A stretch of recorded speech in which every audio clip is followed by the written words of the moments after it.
नमस्कार मंडळी. तर बऱ्याच दिवसानंतर आम्हाला मस्तपैकी साई मंदिरामध्ये जायचं होतं. मगच मस्तपैकी तयारी वगैरे करून घेतली आणि मग मी साई मंदिरामध्ये जाण्यासाठी निघाली. आणि हो, तेव्हाच आम्हाला समजलं की बॉम्बे सेल आहे आणि तो पण अजून पण बंद झालेला नाही आहे. आणि तिथे कमीत कमी प्राईजमध्ये खूप चांगल्या चांगल्या सँडल्स वगैरे मिळतात.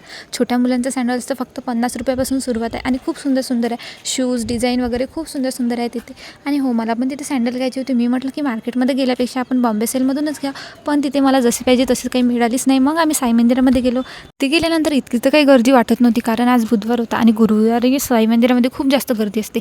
त्यानंतर आमचे छानपैकी मस्तपैकी आरामात दर्शन होऊन गेले. त्यानंतर थोडा वेळ आम्ही तिथे बसलो पण. आणि हो, मंदिरात बसल्यानंतर खूप वेगळंच वाटते. त्यानंतर आमची तर काही इच्छा होतीच नाही साई मंदिरामधून बाहेर वगैरे जाण्याची, म्हणून आम्ही बाहेर जाऊन बसलो आणि मस्तपैकी तिथे पण खूप छान वाटत होतं. त्यानंतर मी चंदनाचा टिक्का वगैरे लावून घेतला आणि साई मंदिरामध्ये तो चंदनाचा टिक्का खरंच खूप सुंदर आहे. त्यानंतर आम्हाला मस्तपैकी म्हटलं की भूक वगैरे लावून गेली, म्हणून आम्ही स्वीट कॉर्न खाल्ले. तर मग भेटूया उद्याच्या नवीन एका ब्लॉगमध्ये. तोपर्यंत आपल्या चॅनलला फॉलो करून घ्या. Bye bye.